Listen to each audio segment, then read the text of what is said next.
ସମସ୍ତେ ଭଲ ଲୋକ ତମେ କହିପାରିବ?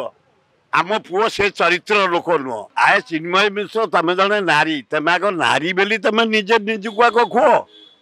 ତମେ ପୁରୁଷଙ୍କୁ ଆଗ ସମ୍ମାନ ଦିଅ। ଆଏ ତମେ ଏ ମନ୍ମଥ ରାଉତର ଷ୍ଟାଣ୍ଡାର୍ଡ କ'ଣ ଜାଣିଛ? ତା କ୍ୱାଲିଫିକେସନ ଜାଣିଛ? ସେ ହଉଛି ବୋଇଂ ପାଇଲଟ କ୍ୟାପ୍ଟେନ୍, 150 ଦେଶକୁ ଯାଇଛି। କି କଲ ସେ ତା କ୍ୱାଲିଫିକେସନ ତା ଘରେ ରଖିଥାଉ, ବ୍ୟବହାର ଶିଖୁ।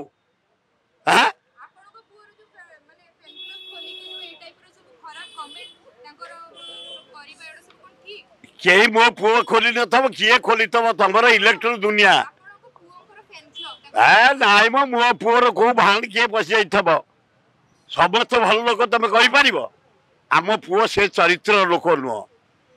ଆମ ପୁଅ ଉପରେ ଆମର ବିଶ୍ୱାସ। ମୋ 2 ପୁଅ, ମୋର ବିଶ୍ୱାସ।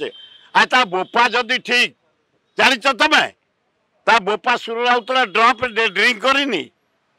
ତମ ଓଡ଼ିଶାର ବହୁ ଲୋକ କହନ୍ତି ଏ ଘୋଡ଼ା ମଦୁଆ, ଗୋଟେ ଡ୍ରପ୍ ଯାଇନି ଭିତରକୁ।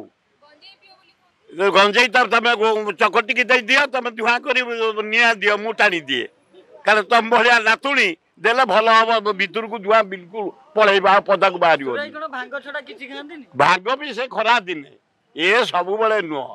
ଭାଗ ଟିକେ, ଛେନା ଟିକେ, ଦେଶୀ କଦଳୀ ଟିକେ, ବେଲ ଟିକେ ଫେଣ୍ଟି ଦେଇକି ଖରା ବେଳେ ପେଲେ ଯୋଉ ଉଦୁଦିଆ ଖରା, ବଢିଆ ନଣ୍ଡ ବାହାରିବ ସଞ୍ଜ ବୁଡ଼କୁ ଏବଂ ସକାଳୁ।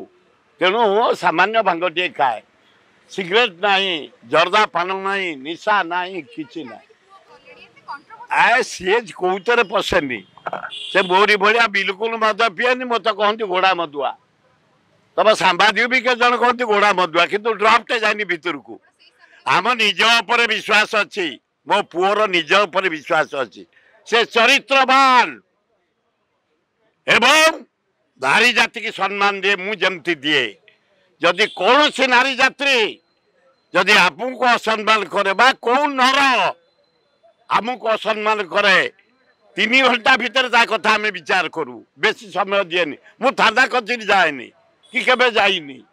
ଯଦି କିଏ ଆମକୁ ହୃଦୟ ବାଜିଲା ଭଳିଆ ଅସମ୍ମାନ କରେ, 3 ଘଣ୍ଟା ଭିତରେ ତାର ଜବାବ ଡିକ୍ଲାର କରାଏ। ଛାତ୍ର ଜୀବନ ଆଜ୍ଞା।